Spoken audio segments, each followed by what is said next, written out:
I want to welcome in our panel to have this conversation. Darren Mott is a retired FBI supervisory special agent and host of the Cyber Guy podcast. Also, former IRS agent Michael Sullivan, former Trump 2016 foreign policy advisor and NEWSMAX contributor George Papadopoulos, and finally former Trump campaign aide and author of the book Wicked Game, Rick Gates. Gentlemen, welcome to you all.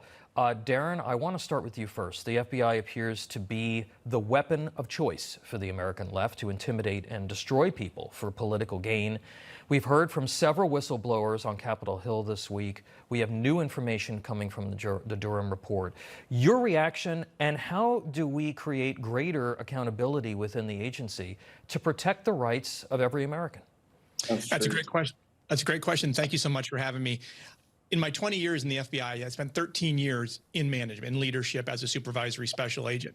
And what I saw during that time was a dramatic shift from the FBI's original mission to be the federal law enforcement arm to investigate crime across the country to an intelligence agency that occurred under Robert Mueller when he became the director. And this led to a lot of leadership changes. It led to a change within the Bureau as to its original mission. And in your question, how do you create accountability? I think the problem resides at FBI headquarters. You have a bloat of leadership there for people that are not necessarily good leaders and are not doing the leadership part for the right reason, the right way to serve the American people. In the field offices, in the legal attaché offices, you have FBI agents, FBI support personnel who are still doing those right things for the right way. But the people that are good leaders wash out of the program simply because the method at which they create leaders is broken, in my opinion. And I think the correction here is we have to find a director that has past experience as an FBI agent in the past to understand what the true mission of the Bureau is. The last 3 directors have been attorneys from the DOJ. Yeah, one of the things also is that, you know, a lot of people don't realize there's very little accountability built into the model for the FBI. You know, you can't take your situation to court like you can with the DEA or other agencies. It's an entirely closed universe, and so that's why these whistleblowers usually just kind of get either swept under the rug or pushed out. Michael, I want to go to you. You worked at the IRS. Now, and I, you know, let's go back here. Going back to that Lois Lerner scandal during the Obama years, the IRS has been exposed for having an anti-Republican, anti-conservative bias and being overtly political. We've now learned through a whistleblower that due to his report about the way the Hunter Biden investigation was being handled at the agency, he and his team may have been the victim of retaliation from the Biden administration. IRS agents were also sent to journalist Matt Taibbi's home, he believes, to intimidate him. Your reaction, and what do you think can be done to protect Americans from a politicized IRS? Yeah, you need a whole new government to go ahead and fix this. It's not going to be, let's face it, everyone knows here, it's not going to be fixed under this administration. You know, if you're a whistleblower today, yeah, just like Boyle said, I was shocked at that testimony the other day. You know, to hear that the FBI is going to crush you. They moved this guy. They wouldn't even give him his clothes and all his furniture for 2 weeks. And then when he got to his new POD, they went ahead and let him go. So, I mean, at the end of the day, I would never want to work for the government again. You can't speak out about it. The problem is there's no accountability. When the government does wrong, they just do wrong and they crush you just like a freight train coming down. So what's the government worker to do? Yeah, and just a real quick follow-up. What can be done at the IRS? You know, does there need to be reform? Is there something Congress should be doing to try to reduce the politicization there? Yeah, it's all the government has to fix it. Nobody else can fix it at the IRS level. The commissioner can't fix it. He gets his orders from above. Until the Congress comes in and fixes this, nothing is going to happen. Until you have a president that cares about this, nothing is going to happen, period. George, Rick, each of you, your lives, your families, your careers were impacted directly by Crossfire Hurricane, which had all the hallmarks of a criminal conspiracy from President Obama on down to mislead the public and delegitimize Donald Trump and his administration. Here's the former president speaking with our own Rob Schmidt earlier this week, reacting to the Durham report. It's a great vindication, and it feels good. And the report has been, wildly praised. I wish it could have come faster, but the detail that he went into, 308 pages, the detail is extraordinary.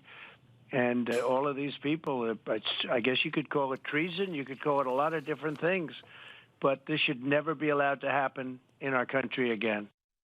George, your reaction to the Durham report, and what should Congress do next?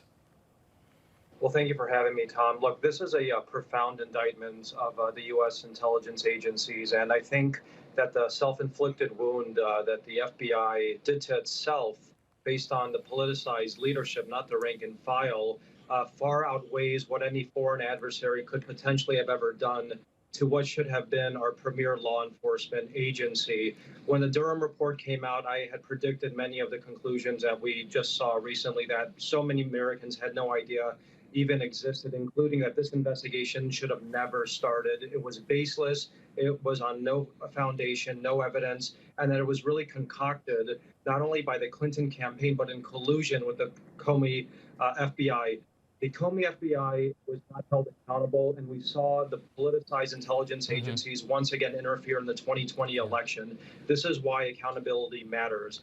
Because if the Durham report came out 2 or 3 years ago, potentially we would have a different president today. We would have a Hunter Biden story, which was not suppressed, but was allowed to be disseminated around the world, and especially in the United States, to educate the American voters. But we didn't have that. We had the Clinton campaign colluding with the FBI in 2016. We had the Biden campaign colluding with the CIA in 2020. And moving forward, we have to assure that both of these agencies do not put their fingers on either justice or the truth or interfere in another election again. And that starts with Congress doing its job, including codifying guardrails to ensure this doesn't happen or potentially defunding the organization until changes emerge. Rick, there are a lot of Americans. They're horrified by the way that the deep state is manipulating the government against them. And we saw this a lot also in the pandemic with the symbiotic relationship between big tech and the FBI and the White House, manipulating information. What should happen here, and so that there is some sort of accountability? And what do you do to ensure that what happened to you doesn't happen again? Yeah, first of all, I wish, nobody has to go through what probably George and I had to go through, and especially now that we know the truth. So I think when you look at the Durham report, it's important to focus on the two aspects of it. You've got John Durham that got the truth, the information, and the facts out, which is very important. What we know today versus what we knew 6 years, I'll take that. That's a win for all of us, and I think that's why President Trump feels vindicated. The other part on accountability, much bigger problem, much bigger issue in terms of dealing with how we tackle that. Who is going to be held accountable moving forward?